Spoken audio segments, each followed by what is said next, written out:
যে আমলগুলো করলে জান্নাতে প্রবেশ করতে পারবেন এবং জাহান্নাম থেকে দূরে থাকবেন, বাঁচতে পারবেন। চলুন আমরা সে আমলগুলো জেনে আসি। নবী করিম সাল্লাল্লাহু আলাইহি ওয়াসাল্লাম তার হাদিসে নববীতে এই পথটি রাসূলুল্লাহ সাল্লাল্লাহু আলাইহি ওয়াসাল্লাম দেখিয়ে দিয়েছেন কিভাবে আপনি জান্নাতে প্রবেশ করবেন এবং জাহান্নাম থেকে দূরে থাকবেন। হাদিসটি বুখারী এবং মুসলিমের বর্ণনা এসেছে। নবী করিম সাল্লাল্লাহু আলাইহি ওয়াসাল্লামকে এক লোক এসে জিজ্ঞাসা করলেন, ইয়া রাসূলুল্লাহ আখবিরনি বিআমালি ইউদখিলুনি জান্নাতা ওয়া ইউবাইদু মিনান নার।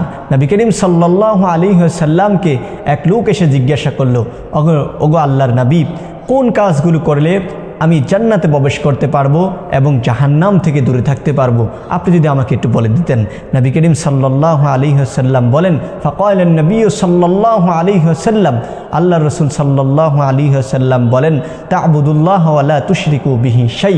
তুমি যে এক নম্বর যে কাজটি করবে, যদি জান্নাতে প্রবেশ করতে চাও আর জাহান্নাম থেকে বাঁচতে চাও, তাহলে এক নম্বর কাজ হলো তুমি যে কাজটি করবে সে কাজটি হলো তুমি আল্লাহ তাআলার ইবাদত করবে। তা'বুদুল্লাহ, একমাত্র আল্লাহ রাব্বুল আলামিনের ইবাদত করবে, ওয়ালা তুশরিকু বিহি শাই, আল্লাহ রাব্বুল আলামিনের সাথে কোনো কিছুকে শিরিক করবে না, আল্লাহ রাব্বুল আলামিনের সাথে কাউকে অংশীদারিত্ব করবে না। শুধুমাত্র কেবলমাত্র যদি আল্লাহর ইবাদত করতে পারো তাহলেই তুমি জান্নাতে প্রবেশ করতে পারবে এবং জাহান্নাম থেকে বিরত থাকতে পারবে।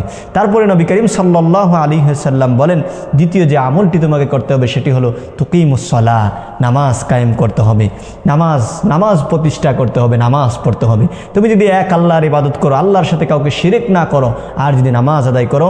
3 নম্বর, তুমি যদি জাকাত প্রদান করো, অতি জাকাতা, তুমি যদি জাকাত দাও, তাহলে ওয়াতাসিলুল রাহিম, যদি তুমি আত্মীয়তার সম্পর্ক বজায় রাখতে পারো।